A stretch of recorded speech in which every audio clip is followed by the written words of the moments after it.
आपने कभी सोचा है कि जब पूरी दुनिया कोविड के वक्त बीमारियों से जूझ रही थी तब वैक्सीन्स की खोज किसने की और अचानक ये वैक्सीन्स करोड़ों में प्रोड्यूस करना कैसे मुमकिन हुआ?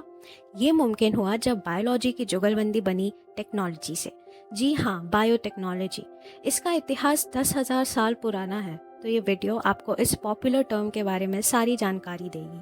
साइंस के इस ब्रांच में हम लिविंग ऑर्गेनिजम्स और उनके प्रोडक्ट्स को यूज़ करके नए और बेहतर प्रोडक्ट्स बनाते हैं, जैसे कि हमारे दूध, अंडे, नॉन सीजनल फल या सब्जियों की डिमांड्स पूरी होती है।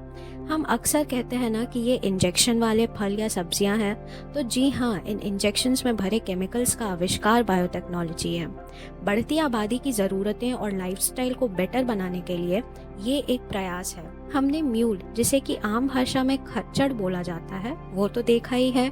ये एक क्लोन है जिसमें कि एक गधे यानी कि डोंकी और एक घोड़े यानी कि हॉर्स दोनों की खूबियां होती हैं। दी फेमस डॉली शीप, ये भी एक क्लोन है फिन डॉर्सेट शीप की वैरायटीज की, जिसमें इम्प्रूव्ड फर क्वालिटी, लॉन्ग लाइफ और गुड फर प्रोडक्शन और कई इम्प्रूव्ड क्वालिटीज थी। बायोटेक्नोलॉजी का खोज 1973 में स्टैनली कोहेन और हर्बर्ट पोयर ने डीएनए रिकॉम्बिनेंट टेक्नोलॉजी के साथ करा था। बायोटेक्नोलॉजी टर्म देने का क्रेडिट हंगरी के एग्रीकल्चरल इंजीनियर कार्ल अर्कली को जाता है, और इंडिया में बायोटेक्नोलॉजी को शुरू करने वाली फेमस पर्सनालिटी हैं किरण मजदुआर शॉ, जिन्होंने world famous the Biocon company का एस्टैब्लिशमेंट करा था। बायोटेक्नोलॉजी की कई सारी ब्रांचेस होती हैं, जैसे कि एक्वेटिक लाइफ के लिए ब्लू बायोटेक्नोलॉजी, एग्रीकल्चरल स्टडीज़ के लिए ग्रीन बायोटेक्नोलॉजी, मेडिकल स्टडीज़ के लिए रेड बायोटेक्नोलॉजी और माइक्रोबियल या एंजाइमेटिक स्टडीज़ के लिए वाइट बायोटेक्नोलॉजी।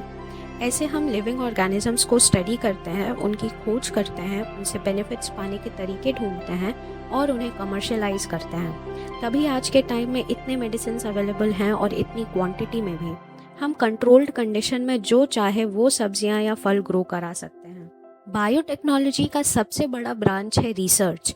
बिना रिसर्च के तो कुछ भी पॉसिबल नहीं है। जब तक हम प्लांट्स, एनिमल्स या लिविंग ऑर्गेनिजम्स को अच्छे से पढ़ेंगे नहीं, उन पे रिसर्च नहीं करेंगे, हम उनसे प्रोडक्ट्स नहीं बना पाएंगे। तो जब हम बायोटेक्नोलॉजी की बात करते हैं तो ये 50% थ्योरी और 50% एक्सपेरिमेंट्स, रिजल्ट्स, रिसर्च होते हैं।